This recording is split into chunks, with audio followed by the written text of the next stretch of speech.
Halo teman-teman, selamat datang di Value Stock. Hari ini saya akan membahas analisa fundamental saham Telkom kuartal ketiga tahun 2022.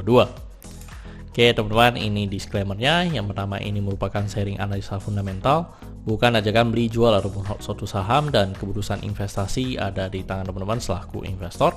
Yang ketiga, dari analisa ini bisa dijadikan referensi untuk analisa saham-saham yang teman-teman miliki, tetapi jangan lupa juga untuk melakukan analisa kembali. Oke, kita langsung saja masuk ke bisnis model dari saham Telkom. Untuk kegiatan usahanya bergerak di bidang usaha jasa jaringan dan telekomunikasi. Untuk sumber income-nya berasal dari internet, server, mobile, sama penyewaan tower. Itulah sumber income dari saham Telkom. Terus untuk segmen usaha atau marketnya di Indonesia, terkait dengan kasus hukum, saat saya melakukan analisa ini, saya tidak menemukan adanya kasus hukum yang terkait dengan Telkom. Untuk kepemilikan saham dimiliki oleh negara sebesar 52,09% dan masyarakat sebesar 47,91%. Dan kita lihat dari segi pendapatannya, untuk secara tahunan dari 2017 sampai dengan 2022 selalu mengalami kenaikan ya teman-teman. Terus kalau kita lihat secara kuartal ketiganya pun juga mengalami kenaikan sebesar 2,7%. Dan diasumsikan dengan di setahun kan, itu akan mengalami kenaikan 1,4%. Terus dari segi net profitnya mengalami penurunan ya teman-teman. Yang terbaik di 2021 dan di 2022 ini segi net profit mengalami penurunan. Dan penurunannya juga lumayan ya teman-teman. Di kuartal ketiga aja mengalami penurunan sebesar 12,2%. Dan diasumsikan dengan setahun itu akan mengalami penurunan 10,4%. Tetapi kita harus lihat lagi sampai laporan kuartal keempatnya keluar ya teman-teman. Terus dari segi asetnya mengalami penurunan, dan penurunannya sebesar 2,6%. Dan penurunan aset ini disertai dari penurunan hutangnya. Dari segi hutangnya mengalami penurunan sebesar 5,5%. Dan menurut saya ini cukup bagus jika perusahaan melakukan pembayaran hutang berbunganya. Terus dari segi modal mengalami kenaikan, dan kenaikannya hanya sekitar 0,1%.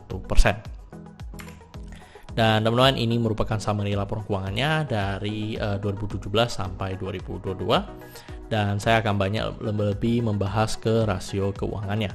Yang pertama dari net profit margin. Untuk net profit margin, kalau kita lihat secara 2021 dengan 2022, itu mengalami penurunan ya teman-teman dari segi margin yang sekitar 2%. Terus dari segi EPS-nya jadinya mengalami penurunan karena dari segi net profit margin-nya juga mengalami penurunan.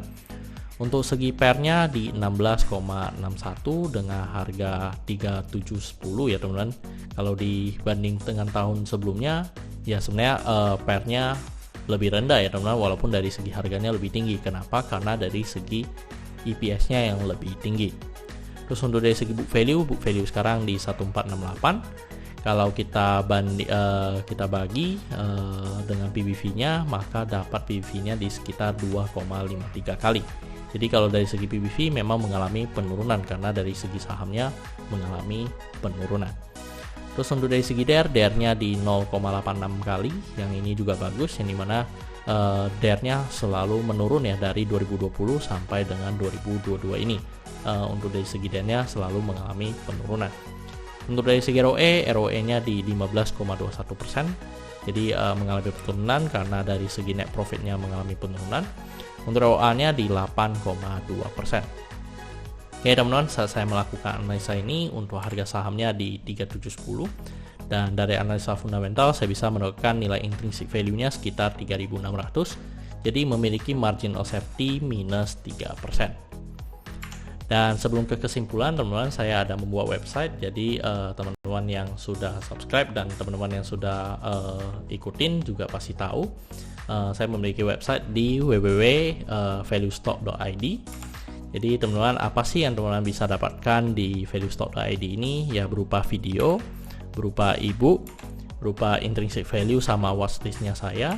Sama teman-teman bisa melihat invest saham-saham yang sedang saya pegang. Sama teman-teman, jika teman-teman mau upgrade ke VIP yaitu lifetime user ya, sama ada beberapa kelas private class yang saya miliki. Jadi teman-teman bisa mengakses langsung di valuestock.id. Untuk linknya saya taruh di deskripsi di bawah. Oke teman-teman, kita masuk ke kesimpulannya. Yang pertama dari produk dan jasa. Untuk dari saham Telkom ini saya berikan oke karena dari jasanya masih ada prospek ke depannya. Untuk GCG saya berikan oke karena tidak memiliki kasus hukum. Yang kedua, memiliki pemegang saham mayoritas yang dimiliki oleh negara. Untuk dari segi revenue saya berikan oke karena mengalami kenaikan, tetapi secara net profit saya berikan no karena dari segi marginnya maupun dari segi profitnya juga lebih buruk dibanding tahun sebelumnya. Terus untuk dari segi aset saya berikan oke walaupun mengalami penurunan karena dia digunakan untuk membayar hutang, dan dari segi liability-nya saya berikan oke karena DER-nya di bawah 1. Untuk PBV saya berikan no karena PBV-nya di atas 1 ya teman-teman, tetapi memang karena ini adalah perusahaan yang sangat terkenal teman-teman, jadi memang ada brand value yang harus dihitung. Tapi kalau secara PBV-nya saja lebih dari 1, jadi saya berikan no. Untuk sektor saya berikan oke karena tidak ada masalah dan dari segi hutangnya juga cukup baik. Untuk ROE saya berikan oke karena di atas bunga deposito ya yang saya tetapkan yaitu 9%. Untuk margin of safety saya berikan no karena negatif. Untuk dividen saya berikan oke karena selama 5 tahun terakhir untuk saham Telkom ini masih sangat royal memberikan dividen kepada investornya. Oke teman-teman, jadi kesimpulannya 8 dibanding 11. Dan apakah saya akan membeli saham Telkom ini? Untuk sementara tidak ya teman-teman, karena secara margin untuk mendapatkan profitnya juga sedikit ya teman-teman. Jadi saya belum tertarik untuk invest di saham Telkom ini.